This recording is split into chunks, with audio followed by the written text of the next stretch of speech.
기소권과 수사권 분리는 꾸준히 나아가야 할 방향입니다. 문 대통령은 더불어민주당이 추진하는 중대범죄수사청 설치에 힘을 실어준 것으로 보입니다. 다만 입법 과정에서 다양한 의견 수렴을 강조해 사실상 속도 조절을 주문한 것으로 삐듭니다.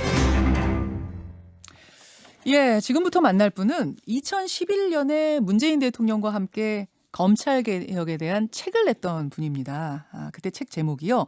문재인, 김인회, 검찰을 생각한다 였습니다. 그러니까 말하자면 현 정부 검찰개혁의 이론적인 토대를 제공한 분이다. 이렇게 설명을 할 수 있죠. 그런데 꼭 10년 만인 이번 달에 경찰을 생각한다라는 책 발간을 앞두고 있습니다. 이 책에서 김인회 교수는 검찰 팥쇼 피하려다 경찰 팥쇼를 초래할 수 있다. 이런 우려도 전했더군요. 자, 이건 무슨 얘기인지 뭘 걱정하고 있는 건지 직접 들어보죠. 인하대 법학전문대학원 김인회 교수 오늘 스튜디오에 나오셨습니다. 어서 오십시오. 예, 안녕하십니까. 교수님. 김인혜입니다. 참 이제 여쭤볼 게 많은데 예. 크고 방대한 이야기여서 우선 총평. 지금까지 검찰개혁 과정을 보는 총평.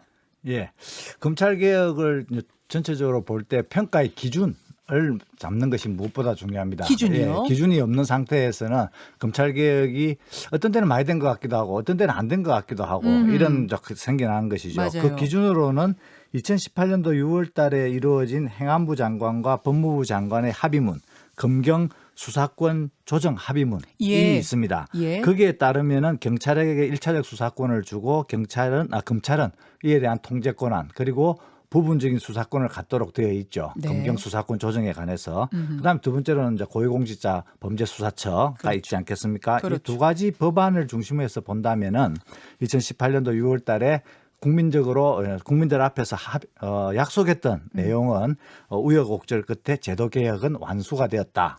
제도개혁은 이루어졌다. 이렇게 얘기할 수 있겠습니다. 다만 큰 제도개혁 이후에는 그에 따른 여러 가지 여진들이 있기 때문에 그러한 내용들을 하나하나 챙겨서 네. 실무에 정착시키고 현장의 실무가가 그것을 잘 적용하는 그런 문제는 여전히 남아있죠. 예. 기준을 2018년 국민 앞에서 했던 그 합의, 예. 그걸 기준으로 삼았을 때 완수됐다. 제도적으로는 그렇게 보시는 이게 거고. 여러 가지 그 18년도에 그 합의문이 충분한가 아닌가 네. 하는 것들은 그 당시에 논쟁이 많이 있었습니다만은 예. 그 합의문에 이제 비추어 본다면 상당 부분 진행이 되었고 예. 물론 그 부분에서 이제 나중에 후속 작업이 다 되어야만이 그 합의문이 물론이죠. 또 완전히 되는 것이지만 물론이죠. 그러한 큰 틀에서의 제도 개혁은 이제 이루어졌다. 그 상당히 어려운 패스트 트랙이라는 입법 과정을 거치면서 이루어진 것이다 이렇게 볼 수 있겠습니다. 그 중국 작가 루신의 말을 인용해서 2011년 책에다가 그렇게 쓰셨더라고요. 물에 빠진 개가 물지 않게 하기 위해선 끝까지 패야 한다. 이게 무슨 말이냐면 그러니까 검찰 개혁을 철저히 완수하지 않으면 안 된다 이런 주장이셨어요. 예.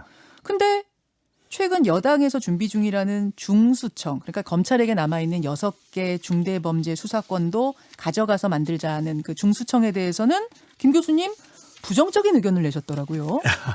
부정적인 의견이라기보다는 첫 번째로 말씀드리고 싶은 것은 예. 수사권과 기소권의 분리라는 큰 방향은 이제 당연히 맞고 방향은 오케이다. 예, 그 방향은 맞고 그것을 제대로 이제 추진을 할 필요는 여전히 있습니다. 네. 그러나 지금 현재 형사소송법 개정과 검찰청법 개정이라는 우리나라의 이제 아주 기본이 되는 법률을 개정해 놓았기 때문에 그 개혁의 후속 작업을 통해서 개혁을 일단 현장에 안착시키는 것이 좀 필요합니다. 조직들이 지금 이제 붕 떠 있고 서로가 권한이 좀 불분명하고 또한 가장 지금 큰 문제로 대두되는 것이 상호 협조가 잘 안 되는 그런 문제가 지금 계속해서 벌어지고 있는 것을 검경, 공수처 서로 상호 협조해가면서 가는 거. 그렇습니다. 그런 것들이 아주 중요한 시기인데 그러한 것들이 지금 제대로 점검이 안 된 상태에서 계속해서 제도 개혁을 이제 시도하는 것은 예. 이런 이제 지금까지 이루어 놓은 제도 개혁의 성과마저도 조금 위태롭게 만들 그런 위험성이 좀 있어 보이는 것이죠. 자, 수사권, 기소권 완전 분리라는 방향성에선 오케이인데 네. 타이밍상으로는 지금 조금 부적절하다 이렇게 보시는 것 같고 안착이 덜 됐다. 제도의 안착이 우선이고 그리고 그 과정에서 이제 상호 협력 관계, 네. 상호 마찰보가 이런 이제 투쟁보다는 갈등보다는 이제 상호 협력을 통해서 제도를 안착시키고 그 제도의 안착 효과를 국민들이 직접 느낄 수 있도록 예. 하는 것이 필요하죠. 지금 그 타이밍이다. 자, 세 번째는요. 세 번째는 이 구조 자체는 가능한 한 그 단순한 구조가 좋고 그 단순한 구조에 따라서 이게 운영이 될 때 국민들도 이제 직관적으로 잘 받아들일 수 있고 제도 개혁도 쉽게 이루어질 수가 있죠. 그러니까 기소는 검찰, 그다음 수사는 경찰로 해서 다 넘겨 경찰로 가되 네. 그러한 중수청과 같은 큰 기구, 뭐 6대 범죄라고 하는 것은 지금 현재 대충 상정해 본다면 검찰청과 같은 규모 또는 그것보다 조금 작은 규모가 될 것인데 그 정도의 큰 규모는 필요 없을 걸로 보여지고 그런 것들은 다 경찰에 넘기고 아주 중요한 범죄들 최근같이 최근에 드러난 이제 부패 범죄라든가 그다음에 금융, 정권, 뭐 부동산 이런 문제에 대해서는 따로 검경이 아주 긴밀하게 협력하는 그런 이제 공수처와 같은 조그마한 규모의 이제 수사기구도 이제 구상해 볼 수는 있겠죠. 그러나 큰 틀에서는 예.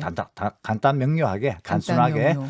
예, 이렇게 수사는 그 경찰 그다음에 기소는 검찰 이런 식으로 단순 명료하게 가는 것이 가장 쉬운 길이기도 하고 또한 합리적이기도 하고 진실일 가능성이 가장 높죠. 심플해야 된다. 예. 그럼 그 심플이라는 측면에서 지금 중수청 하나 더 만드는 거는 조금 뭐 생각해볼 여지가 있다고 보시는 거예요? 그렇습니다. 예, 이게 중수청이라는 것이 여러 가지 기구가 만들어지게 되면은 일단 그 첫 번째로 이제 관할 문제가 자꾸 생겨나게 됩니다. 관할이라는 건 항상 중복되고 또한 또 빈 공간도 있기 마련인 거죠. 네 일이냐 내 일이냐 이 관할 문제. 이거 이제 최근에 드러난 사태로 보면 공수처가 만들어지고 나서 이제 이성윤 그 중앙지검장의 문제를 두고 이것이 뭐 공수처 관할이냐 아니면 검찰 관할이냐 이런 걸 두고 뭐 얘기가 이제 오고 있지 않습니까? 그러한 관할의 문제가 생겨나면서 그 관할을 해결하기 위해서 여러 가지 또 갈등이 생겨날 수 있기 때문에 그런 부분들을 일단 없애려면 구조는 단순한 것이 좋죠. 그리고 특별한 관할을 가지고 있는 부분은 아주 스페시픽하게 이제 아주 특별하게 명확하게 규정이 되어서 그 관할 부분은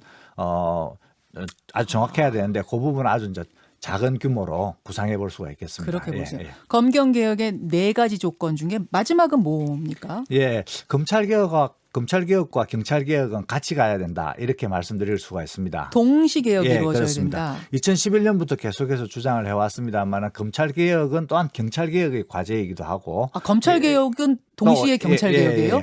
검찰 개혁을 하다 보면 검찰의 권한을 분산시키고 견제하다 보면 그 힘이 자연스럽게 경찰 쪽으로 넘어갈 수밖에 없는 것이죠. 이번에도 봤다시피 수사권이 경찰로 넘어간 것과 같습니다. 그래 되면 경찰의 힘이 지금보다는 훨씬 더 커지기 때문에 경찰 권한의 분산과 또는 견제 이것도 중요한 과제가 되는 것이죠. 그런 의미에서 2018년도 6월 달에 그 합의문도 검찰개혁의 대표 과제인 검경수사권 조정과 경찰개혁의 대표 과제인 자치경찰제를 같이 실시하는 것으로 이렇게 합의를 봤던 것이죠. 그러나 그 이후의 흐름은 검찰개혁이 너무 중요한 과제가 되었고 상대적으로 경찰에 대한 관심은 떨어지면서 검찰개혁이 먼저 진행이 되었죠. 그건 불가피한 사정이 있습니다만은 지금쯤은 다시 이제 경찰개혁의 수준을 높여서 속도를 좀 높여서 경찰개혁을 해야 한다 이렇게 얘기 드릴 수가 있겠습니다. 그러니까 검찰 개혁에 대한 어떤 4가지 조건을 교수님 나름대로 가지고 계신 4가지 조건을 지금 설명을 자세하게 해주셨어요. 기소권, 수사권 분리돼야 된다는 방향에 대한 얘기. 하지만 타이밍은 좀 차근차근 안착시켜가면서 가자는 그렇습니다. 말씀. 구조는 단순할수록 좋다. 너무 뭐 많이 만들지 말아라 이쪽이신 것 같고 검경 개혁이 동시에 진행돼야 된다. 그 4번째 조건, 4번째 조건을 가지고 이번에 책을 쓰신 거예요. 제목이 경찰을 생각한다라고. 이번에는 경찰 생각합니까? 10년 전에는 검찰을 생각한다였고 이번엔 경찰을 생각한다. 꾸준히 생각해 왔는데 제목은 그렇게 되겠습니다. 경찰을 생각해 보니까 어떤 개혁이 필요하든가요? 경찰은 경찰이 검찰 개혁의 하나의 이제 세트이기도 하면서 경찰 자체의 또 그 개혁 과제를 안고 있죠. 우리나라에서 역사를 쭉 보면은 경찰 개혁에서 가장 크게 이제 쟁점이 되었던 것 중에 하나는 바로 자치경찰제 실시입니다. 자치경찰제는 건국때부터 논의가 되어 왔는데 본격적으로 논의가 한번 된 적은 언제냐면은 4.19 혁명 이후에 국회에서 경찰 개혁을 논의를 하면서 자치경찰제를 도입하겠다. 그 당시 방향은 이제 일본식 방향이었는데요. 4.19 때부터 4.19 때부터 그 논의를 했는데 그것이 이제 5.16 쿠데타로 인해서 중단이 되어 버렸죠. 그리고 그 이후에 김대중 대통령께서도 자치경찰제 부분에 검토를 좀 했고 그다음에 노무현 대통령께서는 자치경찰제 법안을 만들어서 네. 국회에 제출까지 했었는데 네. 그게 국회 통과되지는 못했었죠. 그런 역사와 전통에 비추어 본다면은 경찰 권한을 중앙집중형 국가경찰에서 분권형 자치경찰로 바꾸는 것은 오랜 동안 역사를 가진 정통성 있는 개혁 방안으로서 경찰개혁의 핵심 중에 핵심이다. 그래서 자치경찰제 하기로 했잖아요, 지금. 근데 이제 자치경찰제를 하기로 했는데 사실은 이제 그 자치경찰제 새로 만드는 이원형 이제 모델이 아니라 일원화 모델로서 국가경찰이 자치사무를 담당하는 것으로 되어 있습니다. 그러니까 경찰을 새로 뽑거나 예, 자치경찰을 새로 뽑거나 자치경찰서를 따로 만들거나 하는 예. 것이 아니라 국가경찰 체제를 그대로 두고 다만 사무만 자치경찰 사무를 국가경찰에 시행하는 것이기 때문에 그 방향이 아니라고 보세요? 자치경찰이란 큰 틀에서 본다면 상당히 좀 낮은 수준의 자치경찰이다 이렇게 얘기할 수가 근데 있겠습니다. 교수님 이제 그렇게 갈 수밖에 없었던 네. 이유가 뭐냐면 지금 당장 검찰이 가지고 있던 그 많은 권한을 경찰에게 넘겨줬을 때 그걸 경찰이 감당할 수 있겠는가 이런 것과 특히 자치경찰로 갔을 때 뭐랄까요 그 지역의 어떤 토호 세력과의 뭐 결탁이라든지 그거 막으려고 검사도 판사도 계속 전국 순회하는 거잖아요. 예, 예. 그런 우려들이 있지 않았어요? 예, 자치경찰이 되면 항상 나오는 문제 중에 하나가 이제 그 지역 내에 그 부패와 타락의 문제죠. 예. 그런 문제를 이제 제대로 하기 위해서 그 경찰위원회가 만들어져서 직접 그 의회에서 선출하는 분이라든가 시도지사가 임명하는 분이라든가 시민들이 직접 추천한 사람들이 중심이 되고 또한 국가경찰에서도 또 한 명이 추천돼서 경찰위원회가 구성이 돼서 그 경찰위원회가 자치경찰을 또 감시해야 돼요. 감독하고 정책 방향을 정하게 되지요. 지역별로 다. 예. 그와 더불어서 경찰 내부에서도 많은 그런 윤리적 통제 방안, 감찰이라든가 그다음에 윤리 통제 이런 걸 많이 해야 되고 그리고 또 외부에서도 독립적 경찰 감시 기구 같은 것들도 만들어야 됩니다. 독립적 경찰 감시 기구는 이미 2017년도 경찰개혁위원회에서 그것을 만들 것을 권고를 했습니다. 그거는 영국의 모델을 따라서 만들라고 요구를 했는데요. 네. 그것은 아직까지 만들어지지 않았는데 그렇게 해서 내부적인 통제, 외부적인 통제, 그다음에 경찰위원회를 위한 통한 통제 등을 통해서 그런 지역 내에서의 토착 세력과 결탁하면서 벌어지는 여러 가지 부패와 타락 문제는 또 견제를 할 수 있다. 이렇게 그래야 하는데 있죠. 지금 그것들이 단단하게 다 마련이 됐습니까? 그 부분에 대해서는 평가가 조금 경찰개혁의 수준이 검찰개혁만큼 큰 수준으로 되지는 못했다. 그래서 지금 걱정해서 책 쓰신 거죠? 예, 그렇습니다. 그 부분을 좀 지적을 하고 그래서 경찰개혁의 속도를 좀 높일 필요가 있다. 이렇게 말씀드리는 것이죠. 개혁이라는 것은 검찰개혁, 경찰개혁, 국정원개혁이 권력기관 개혁인데 이것들이 다 균형적으로 이루어져야만이 국민들한테 직접적으로 이제 이제 혜택이 돌아가게 되는 것이죠. 한쪽으로 권력이 몰리면은 그러면은 이것이 또 거기가 또 비대해지고 예. 또 견제를 받지 않게 되는 것이니까요. 물론 또 권력기관 개혁은 또 전체적인 사회개혁, 경제개혁과도 또 긴밀하게 관련되어 있습니다만은 이렇게 균형적인 개혁이 필요하다는. 지금 교수님 말씀 이제 국정원 개혁, 검찰 개혁, 경찰 개혁은 동시에 가야 하는데 국정원 개혁과 검찰 개혁을 지금 이제 집중적으로 하다 보니 경찰의 개혁에 좀 소홀한 면이 있었다. 그 부분을 지적하셨어요. 그러면 저는 이제 이게 궁금합니다.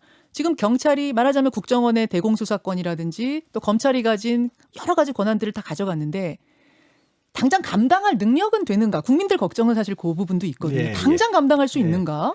예. 그 제도의 이행 과정에서는 항상 그런 불안감이 있습니다. 그렇기 때문에 그런 제도를 권한을 넘겨주는 기관과 권한을 받는 기관들 사이에 상호 협조가 제일 중요하죠. 그래서 형사소송법도 이번에 개정된 법에 보면은 첫 번째 그 해당 조문에 1항이 상호 협조해야 한다라고 되어 있습니다. 검찰과 경찰이 상호 협력하도록 되어 있습니다. 그렇기 때문에 이번에 이제 LH 공사 사건 같은 경우를 예를 들어 본다면은 극단적으로 검사 우위의 이제 수사 체제를 상상할 수 있고 또 다른 한편으로는 극단적으로 검사를 완전히 배제하는 수사 행태를 생각할 수 있는데 이 중간에 여러 가지 스펙트럼이 있는 것이죠. 여러 가지 협력 모델이 있는데 그런 것들을 이제 현장에 계신 책임자분들께서 만나서 어떤 부분이 필요하냐를 먼저 묻고 그다음에 이쪽에서는 또 요구할 건 요구하고 해서 서로가 협력 모델을 이제는 만들어내야 됩니다. 진짜 유기적으로 돌아가야 되는 거네요. 그러니까 정말. 이전에는 제도적으로 검사가 대장 이런 예. 거 아닐 거고 예. 이전에는 지금은 뭐 예를 들면 경찰이 다 하고 검사는 배제 이런 식이 절대로 될 수가 없는 것이죠. 국가 시스템이라는 것은 예. 항상 서로 협력하면서 큰 사건은 해결하고 아. 큰 문제는 또 같이 해결해 나가는 것이죠. 그 되게 이상적인 말씀인데 될까요? 예를 들면은 그런 가능성은 다른 기관에서는 얼마든지 있습니다. 예를 들면은 보건복지부와 질병관리청이 있지 않습니까? 예, 예, 예. 이 두 개의 기관은 사실은 다른 기관이고 또 뭐 물론 외청이긴 예. 합니다만은 상호 협력해서 지금 코로나 사태를 잘 대응해 나가고 있지 않습니까? 그런 식으로. 왜 검경은 그렇게 못하냐? 예, 예. 그렇게 해서 서로가 아. 조금 자제하고 그리고 상대방을 인정하고 그다음에 도움을 주려는 자세를 가지면서 그러면 이렇게 한번 해보는 것이 어떨까 저렇게 한번 해보는 것이 어떨까 하면서 오케이. 창의적인 얘기를 좀 많이 해볼 필요가 있는 것이죠. 지금 LH 사건이 당장 터졌어요. 네. 검경 수사권 조정이 이루어지고 실행된 지 이제 뭐 한 두어 달 만에 네. 이런 큰 사건이 터졌는데 여론은 뭐 민심은 그런 얘기합니다. 신도시 1기, 2기 때 수사를 맡았던 게 검찰이니까 그리고 경찰은 이제 막 수사권 넘겨받았으니까 이번만 예외적으로 좀 검찰이 이 수사를 맡아서 확실하게 하면 어떻냐? 어떻게 보세요? 그 부분은 아까 말씀드린 대로 지금 이제 바뀐 제도에 의하면 일단 1차적인 관할이 경찰에게 가 있는 것이고 예. 그리고 뭐 그러한 얘기는 어떤 사건이든 다 있을 수 있는 건데 아.